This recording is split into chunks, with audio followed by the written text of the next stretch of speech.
Hi, I'm Terry Begg. I've owned a painting business for most of my life, and the first thing that I learned is no matter what business you're in, your level of success really just all boils down to how good you can communicate your value.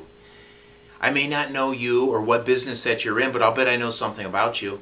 You're probably telling that your customers the same thing as the competition. In 2013, I think it's absolutely vital that you find ways to stand out and be different from the competition. And the best way, the cheapest way I found to do that is through interpersonal skills, or what I like to call people skills. What are people skills? Well, it's the art of making people like you and feel comfortable around you. It's conveying a positive image to everyone you meet all the time. It's understanding the feelings of others. Dale Carnegie, author of the book How to Win Friends and Influence People, said you can make more friends in just 2 months by becoming really interested in people than you can in 2 years of trying to get others to become interested in you. Business owners who possess good people skills have a huge advantage over those who'd rather just let their work speak for itself, and that's so common in my industry, and I found in a lot of industries for that matter. After all, when the customer's deciding as far as who to hire, I don't know about you, but in my business, we all do the same things, and I'll bet it's the same way in your business. There are only so many ways to paint a house or to stain a deck or to strip wallpaper. For the most part, we all use the same tools, the same procedures, even the same products a lot of times. So when the time comes for the customer to buy your product or your service, guess what the deciding factor is going to be 9 times out of 10? You. You and the rapport that you built with your customer. That's what people remember. That's what sets you apart. That's your unique factor. And that's why people skills are so very important. After all, consumers, they're tuned in to station WIIFM. Now, you probably know what that stands for, right? What's in it for me? I found it's absolutely vital that you tailor your presentation, whatever that presentation is, to suit their needs and not your needs. Consumers, they're a tougher bunch now. They're more educated than ever, and they're looking for real value. Your job is to figure out what that value is, what it is that they value. And I found that different people value different things. To some, getting the best job or the best product in the world at any price is a good value. Others look at value as just something maybe just as simple as spending a little time with them and give them a chance to get to know you a little bit better. I looked at a job a few years ago for an elderly couple, the Morans, and oh gosh, I'll never forget them. They were just the sweetest old couple. I didn't ask them how old they were, but I'll bet they were both well into their 80s. Very lively, very ready to go. They wanted to get their house painted. They called me to come out, and I could tell she was excited. When I was on my way, I called, and I said, hey, I'm 10 minutes out. I'll be right there.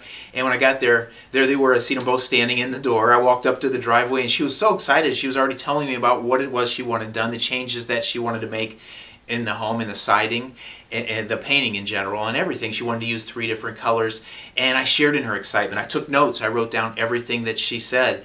And once I was sure I heard everything, I was getting ready to go back outside and figure things out. I can see behind her Mr. Moran. He was an older gentleman, as I said, and he had already put on his coat, and he was slowly working his way over towards his shoes, and I couldn't help but think, bless his heart, by the time he gets those shoes on and out the door and down the steps, I'm going to have already been around this house twice, figured everything out, and ready to come back in. So I said, Mr. Moran, you're more than welcome to come outside with me, but it's really not necessary. I'm pretty clear on what it is you folks want done. If it's all the same to you, you can wait right here. I need to go around the house a few times. I'll figure things out, and I'll come back in, and we'll go over it. And we'll go over it together. And he looked a little relieved. He said, that'll be fine. He said, just come on in when you're done. So I went outside, I did my thing, figured it all out, came to the door, and I couldn't just walk in. I knocked on the screen, and I can hear him from inside say, come on in. Walked in there, I found Mr. and Mrs. Moran both sitting in their chairs in the living room. And I went across the room and sat down on the couch. And we just talked. I couldn't even tell you what we talked about anymore, but I can tell you what we didn't talk about, painting. I just, I shared a little bit about myself. I asked them questions about themselves. I felt like I was a kid visiting my grandparents again. But eventually the conversation slowed down, and when it did, I said, let's go over what I can do for you if you should decide to hire me. And since they weren't sitting together, normally I give out my job proposal, one sheet. I have it in triplicate, but since they weren't sitting together, I tore off the white copy. I handed it to Mr. Moran. I tore the yellow copy off, handed it to Mrs. Moran. And I turned around and walked back to the couch to go over it with him. I still had my pink copy, and I was going to go over it with him. I got halfway back across the room, and Mr. Moran just hollers out. He says, son, you got the job. I turned around and I looked at the two of them. I was dumbfounded. I didn't know what to say. I just said, Mr. Moran, thank you. I'm grateful for the business, but unless you're a speed reader, you couldn't possibly have gone through all the things I wrote down that I would do for you. And without missing a beat, he looks over at his wife and kind of smiled and looked me in the eye, and he just said, son, I'm a pretty good judge of character, and I know you'll treat us right.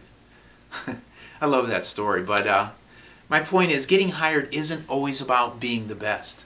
Sometimes it's just a matter of showing that you care more than others. All right, people value feelings. It's important that you sell to their feelings. If you sell on price, you're selling to their brain. You're helping them make a logical decision. And there's something called the attraction marketing principle, and that's a fancy term for the idea that people buy with their emotions first and then later justify it with logic. If you're selling to the wallet, then you're going to compete on price, not where you want to be. I found the best way to sell is to sell to the heart. Okay? Help people see that you're the best choice, and you're the best choice because you care more than the competition. Thank you.